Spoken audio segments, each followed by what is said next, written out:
Ouais. Bienvenue au podcast Latte et froid. On est trois consultantes en sommeil. Moi, c'est Pascal de Rêver mieux Gabrielle de Bisous Bonne Nuit. et Caro de Maman pour toi. Aujourd'hui, on va démystifier trois mythes ou réalités ensemble. Et le premier, c'est est-ce qu'il faut étirer bébé dans la journée pour qu'il soit capable de mieux dormir le soir, mais aussi dormir plus longtemps la nuit? Et je peux vous dire d'emblée que c'est vraiment un mythe. Juste avoir ton visage, Caro, ça en dit long. Et l'élément que je peux dire le plus important, pourquoi, c'est que si bébé est étiré, puis à chaque fois, il ne fait pas son temps d'éveil recommandé et il est étiré jusqu'à la fin de la journée, son corps va sécréter du cortisol, qui est l'hormone du stress. On en parle souvent du cortisol, mais aussi l'hormone de l'adrénaline, qui est un petit peu l'hormone d'alerte. Donc, c'est sûr que si bébé il est éveillé, mais qui est tellement irritable le soir, puis qui n'est pas capable de gérer ses émotions, ben le soir, au contraire, ça va être vraiment difficile. Il va avoir besoin d'aide encore plus.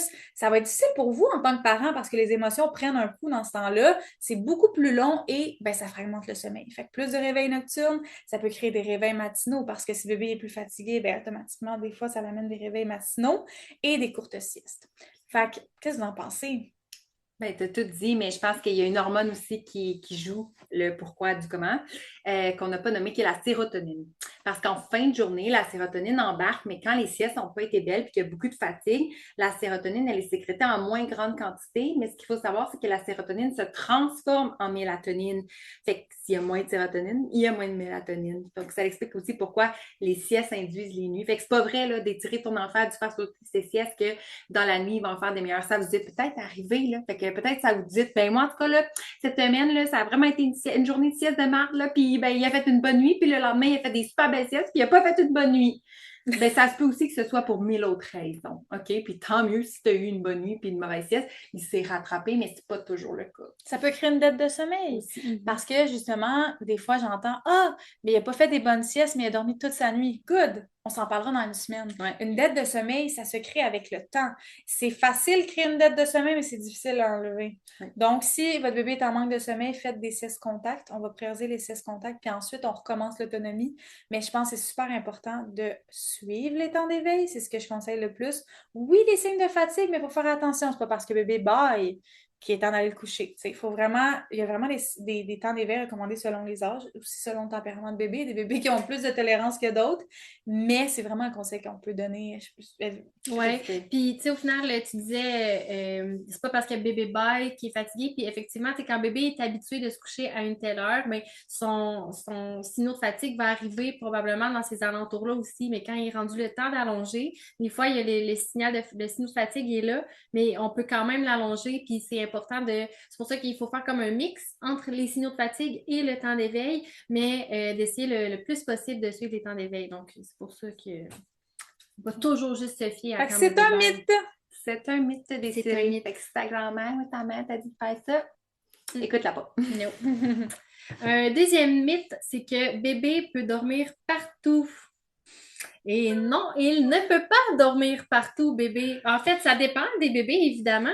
Mais je dirais que les 2 premiers mois, oui, c'est plus facile pour bébé de s'endormir un peu partout. Mais par la suite, bébé devient très curieux, plus alerte à son environnement.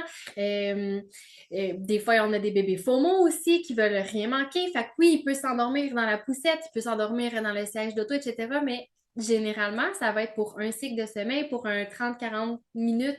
Puis par la suite, il va être réveillé, il ne pourra pas se rendormir. Bébé veut rien manquer.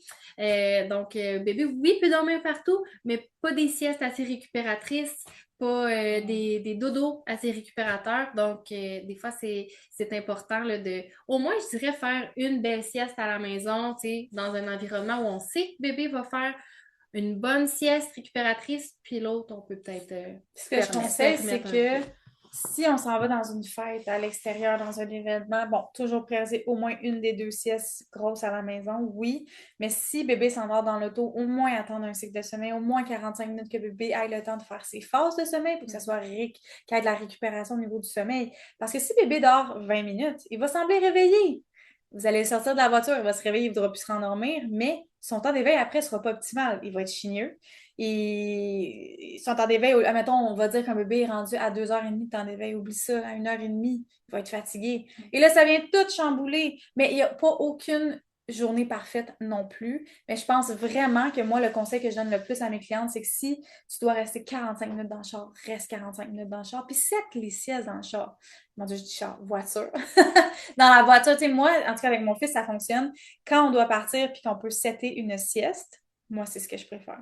Ouais. Si ça dure 1 heure et demie, bon, au moins, si j'ai de la longue route, je le fais. C'est pas toujours possible.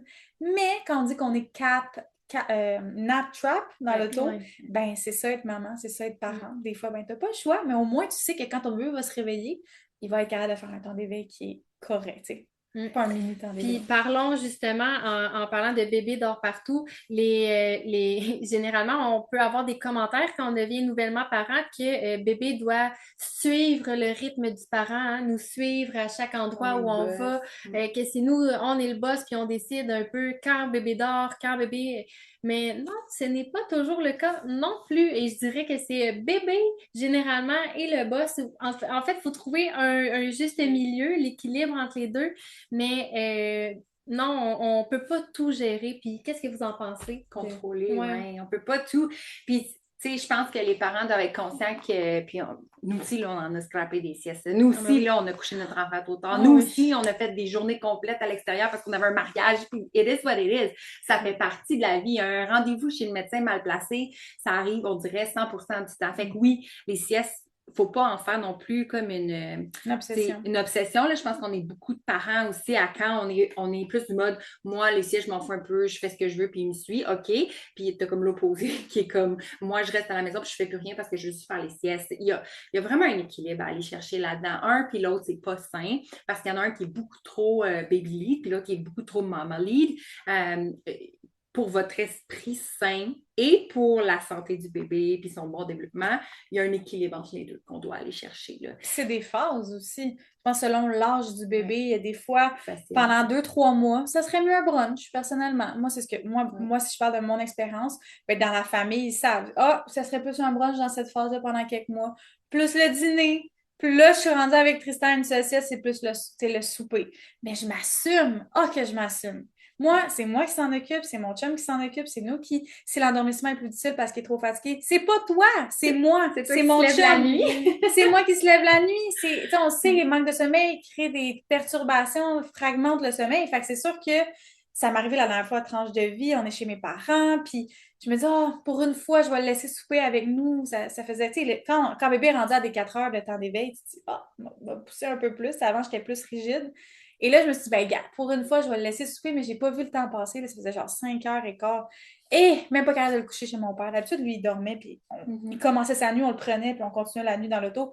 Là, c'était impossible. C'est la première fois qu'il nous faisait ça. Il a fallu partir à 8h. J'ai descendu en bas, j'ai dit, ben, bye, moi, je m'en vais. Tu sais, je m'assume. Si j'ai décidé de l'extensionner dans son temps d'éveil, puis que finalement, ça n'a pas fonctionné, il était en hyper-vigilance, puis il était trop fatigué, ben, c'est ça que ça fait. Mais le plus important, je pense, quand on découche, c'est quand même d'essayer le plus possible de respecter les temps d'éveil. Puis justement, tu l'as mentionné, tu t'es laissé emporter puis tout, mais ça a créé plus de peur, puis pas plus de peur, mais plus de pleurs, puis plus de réticence au coucher. Mais tu sais, faut pas s'empêcher de vivre, mais essayer de respecter quand même les temps d'éveil. Tu sais, si c'est une activité, peu importe, à l'aquarium de Québec, ben, tu sais, amener la poussette puis essayer de faire une sieste en poussette, en porte-bébé ou n'importe comment à l'aquarium ou tu sais, on essaie quand même le plus possible d'essayer de respecter les temps d'éveil. Puis ça aide beaucoup pour l'endormissement du soir. La dernière fois, tu parles de l'aquarium de Québec. On est allé à Québec l'été passé. On est revenu à la chambre. On a fait une sieste. Il s'est endormi dans la poussette. On l'a laissé dans la poussette dans la chambre. On a fait sa sieste. Puis ensuite, on a continué notre journée. On a vraiment seté les journées de vacances selon les siestes de bébé. On est allé pas en camping, mais en hôtel, puis on est allé à la plage, puis j'ai fait la sieste sur moi. Puis j'ai juste fait en sorte que ça soit optimal pour la sieste, puis ensuite on continue la journée. Mais moi, je pense que je vais le répéter, mais il faut s'assumer en tant que parent. Moi, je m'assume. J'assume que c'est moi la boss. Je décide. Si t'es pas contente, c'est pas mon problème. Puis je suis pas tout le temps comme ça. En fait, t'es la boss. C'est drôle que tu dises ça parce que t'es la boss, mais c'est ton gars qui est le boss. Oui. Ouais. T'es comme Oui. t'es la défendresse Oui. des besoins de ton enfant. J'adore. C'est bien. C'est ça. Je suis la défendresse des besoins de mon enfant. Rigide, c'est bord.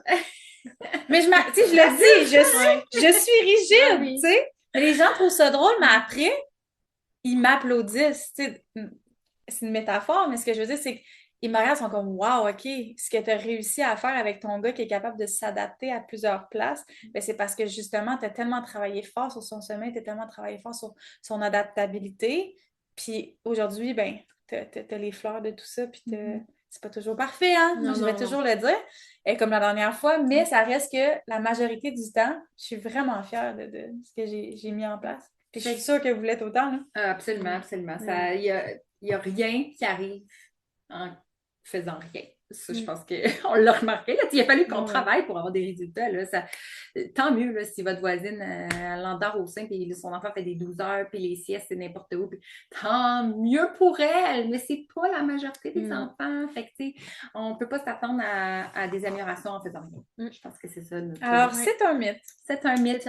Mais je recommande 0, 3 mois de profiter que l'enfant a effectivement une capacité à s'endormir partout.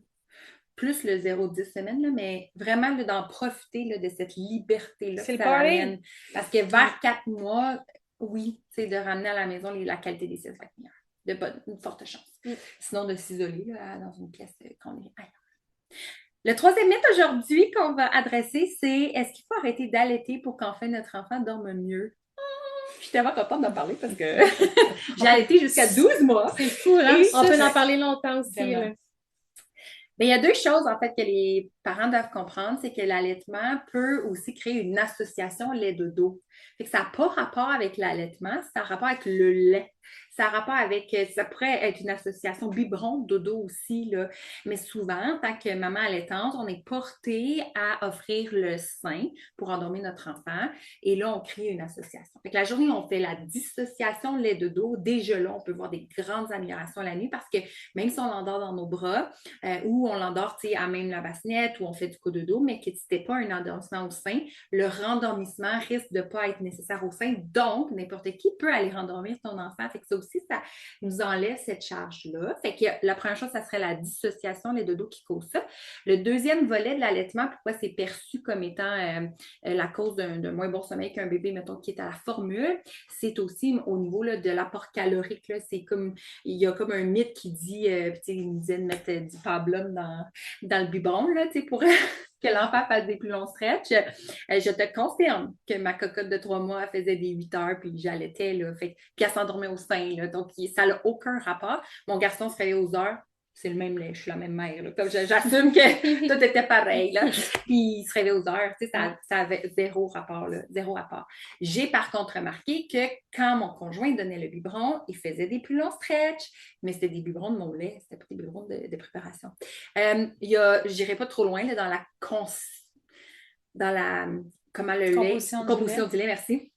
Je n'ai pas si loin là-dedans, mais oui, c'est prouvé que le lait maternel se digère plus facilement que du lait à préparation commerciale. Fait que pour les petits bébés, très, très naissants, on le sait qu'une des causes principales des réveils nocturnes d'un petit nourrisson, c'est les besoins nutritionnels.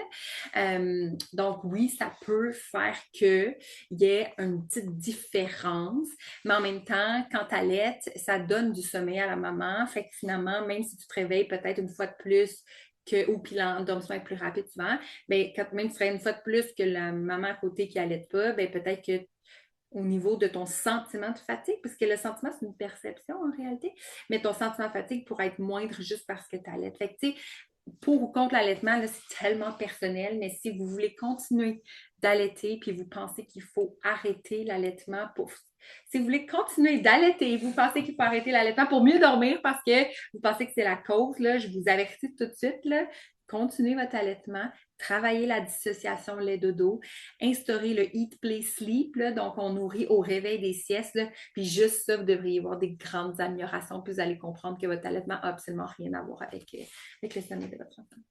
Complètement d'accord avec tout ce que tu dis. J'ai rien à ajouter. Honnêtement, c'était très complet. Là. J'étais allée à fond dans ce mythe-là. Fait que c'est ce qui conclut notre premier épisode sur les mythes. Puis restez à l'affût. Le prochain épisode, on va continuer dans cette lignée-là. Bye bye! Bye bye!